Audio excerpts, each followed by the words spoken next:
What's unique about you? That's the topic of today's podcast for Ben's Business Podcast, episode number 76.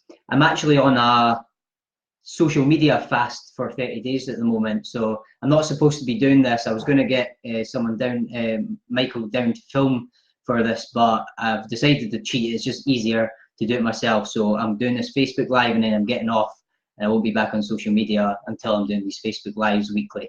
So thanks for joining anyone who comes on live and who's watching the replay. Remember to put in hashtag replay in the comments so I know you've watched it, and if you've got any questions throughout, just ask. This is really about the USP, but I don't want to bore you with the same subject that's in every business or self-help book about business and having a unique selling proposition, USP. So I'll quickly cover that before people who haven't heard of a USP, and that's really just why do people buy from you in your business? What makes you different versus the competition, versus my brother who also knows how to build a website, for example. So if I'm trying to sell web design services and a client has a brother who can build a website, why should I go with you, Ben? And then I'll go into explaining why I actually build websites from the ground foundation up to make sure it's optimized for Google, it's mobile friendly, it's fast, and it ticks all the boxes for Google to rank really highly on search terms that customers are looking to find. So that's kind of like a USP that I'll explain about my web design service specifically, but it's worth thinking about that for yourself. So you've probably heard of the Domino's USP about having the hot pizza delivered or you don't pay. And lots of people are taking advantage of that when they've had a cold pizza and got a free cold pizza. But when it's hot, they have the customer has great satisfaction and good service. So let me just check to see if this has been shared into the book club, which is Ben's Business Book Club, a community of avid readers and entrepreneurs. I'll just tag Michael to do that.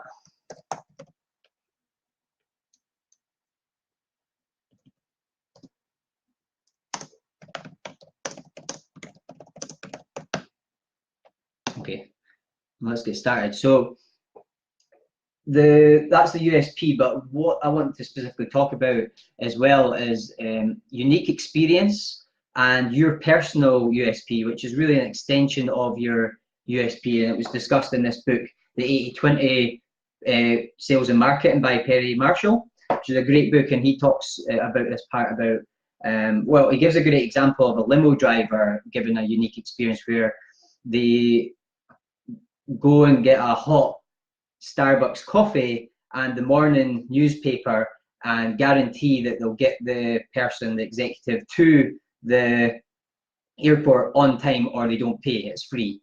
So that's a hot Starbucks and a morning newspaper. So they've got to go to the shop and actually buy that and have that ready on time, be on schedule for the flight times. So they're just going the extra mile. And that's really what this video is about as well. It's really about doing more than you're paid for, as I've spoke about before, and going the extra mile. So I'm going to just bash through a few more examples of this unique experience, because I've been kind of studying it this week. And another one was we're getting some photos taken for a new business partnership of mine, and it's in the golf sort of tours and travel.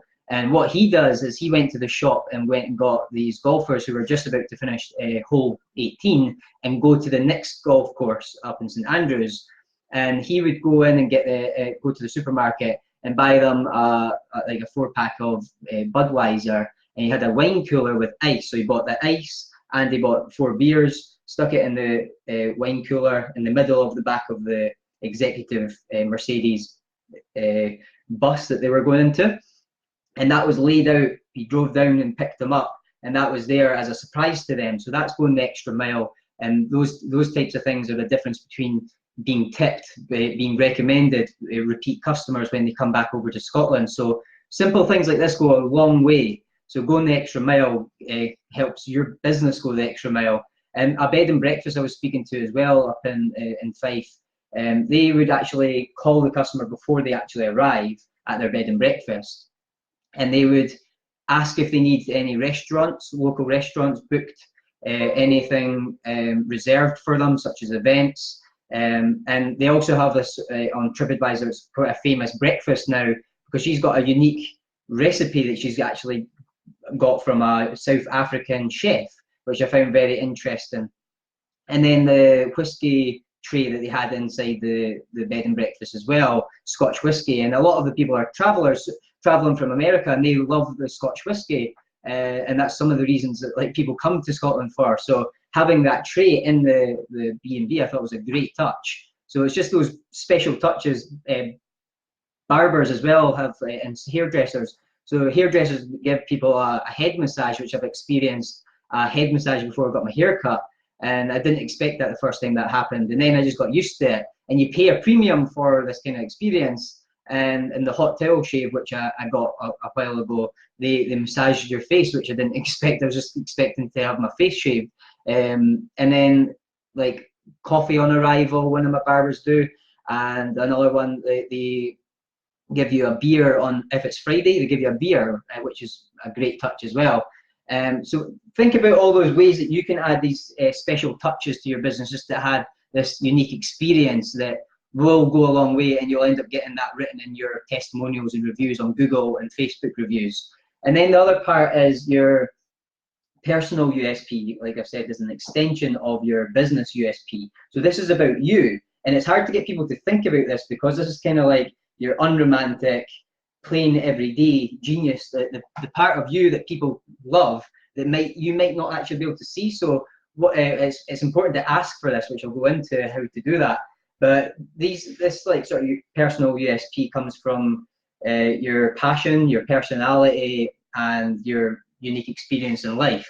So there's a couple of things in the Law of Success that Napoleon Hill talks about on a pleasing personality, which is one of the 18 laws of success, at building a pleasing personality. And that's just a sum total of your characteristics, what makes you up.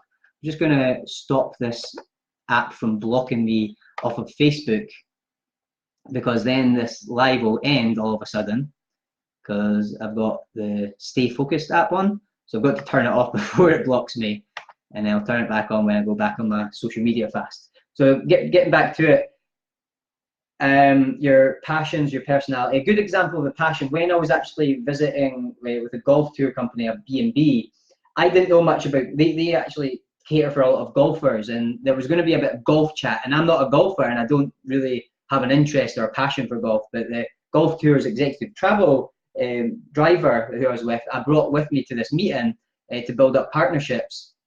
And I said, I started talking about something I didn't know, and I caught myself and said, actually, how about you explain to her what you do rather than me? And then when he started talking, the whole thing changed. Like, because they both had a mutual passion for golf, the conversation just went, it was a hit.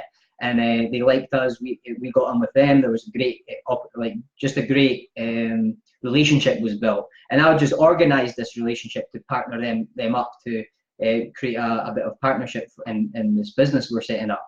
So when you have a equal, finding out the passion of the clients that you're working with is very important, because then you can have this sort of shared activity that you do together. You can just talk for hours on. Like I can talk to people about books and personal development for hours. So if I find someone that is a reader, I'm like, I like this person already. So that's what's really important about this. Thanks for joining, Patrick. He's also joined me on Instagram and on Facebook Live. So that's great commitment. And the personality part is your pleasing personality, and how do you you can actually build your character, your personality. And there's a couple of things in the book about, like, it's the clothes that you wear, the lines in your face, the tone of your voice, thoughts you think, how you shake hands. Like, it could be like this floppy, useless hand that you give. I think an example of that was like a fish, as if you were shaking a fish, a dead fish. You want to have a strong hand when you're shaking, and expression of your eyes and the vitality of your body. So all these things are what creates like a pleasing, or you repel people. You can either attract people or repel people, and you want to build a pleasing personality that attracts people. And that is, again, based on your passions, your personality, how you can relate to them, and some of your experiences in life. And then the next part is, how do we actually find out what our unique personal, natural USP is. So how do we find out what people like about us? One way that I found really interesting when I was doing copywriting actually for a barber, I found out that one of the things by looking at reviews, so that's the answer, look at the reviews you've got from customers, testimonials you've got, and look for the specific things that are very unique, very different about you, that makes you slightly like different in your personality, different. It's not about the service at this point. This is about you. Like what's your qualities? What's your unique natural abilities? And one way is just look at your reviews on Google, look at your reviews on Facebook. What do people like uniquely? What is it uniquely about you that people tend to attract to, that people really like about you? And that usually comes up in when you're asking for positive feedback from people. So that's one way, is ask for positive feedback for one, get video testimonials, get people talking positively about you, and find it and look into the detail of that and see what's trending, what comes up a lot of times. So a lot of people say about me is my determination and being relentless, and like that. I found it out through lots of always asking for feedback and asking for positive feedback, because positive feedback is quite rare. We have to actually ask for it, because people want to give you positive feedback, then they want to give you constructive, negative feedback. But try and aim for some getting some positive feedback, and then you find out what your genius is. So ask people, what's my genius, and ask people things like, what are my qualities? So tell me what my qualities are, and ask lots of people. So in the book Permission to Shine by my friend Bernie Petrie, which I'm reading just now, she asks a question. She says, ask about 25 people, please tell me what my best qualities are. And it's a really good question, but that's what I would recommend, is asking that question and asking what it asks in 80/20 sales and marketing. It's called a unique capability survey. And you ask about 25 people as well. The more the better, the more people. And it's people that maybe know you like really well for 3 years. So a 3-year relationship can be just as strong as a 5-10 year relationship in my experience.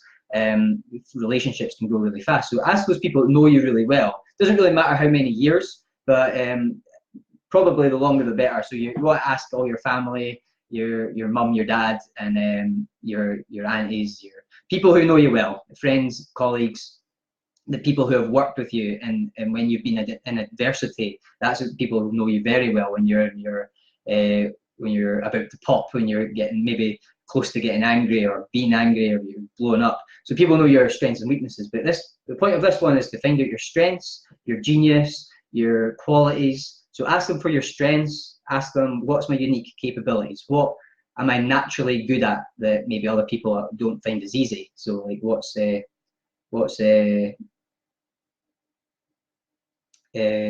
word I'm looking for is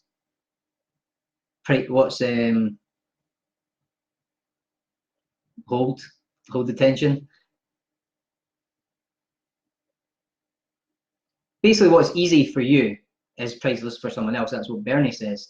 And when you find that those things that are really easy for you to do, and they come naturally, and people think that that's like a great quality of yours, and make sure you get a note of that, and get that, like a survey, get it from all 25 people, and get that down, and look at the commonalities. Then you find out what your genius is, your unique capabilities, and your qualities. So a separate question, what's my unique capabilities and what's my qualities? They're two very different questions, because what you'll find with when I did it with a friend, I came up with like his warmth and friendliness for qualities, but then I came up with like specific things that he's achieved with the question of your strengths and unique capabilities, such as like scientific thinking. But when on this asking for qualities, it was slightly different answers that we got from that.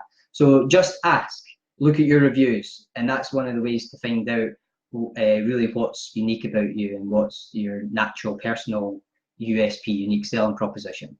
So just to summarize what I went over here is what a USP is. And that's really what makes you different in your business, what makes your business different. Your unique experiences that you give customers that's different from what competition give, and your personal USP, and how to find out your personal USP and what your genius is. So thanks for watching. I hope you found this helpful. Please leave a comment or any questions in the comments, and let me know if you've watched this as a replay as well. Thanks for watching. See you next week.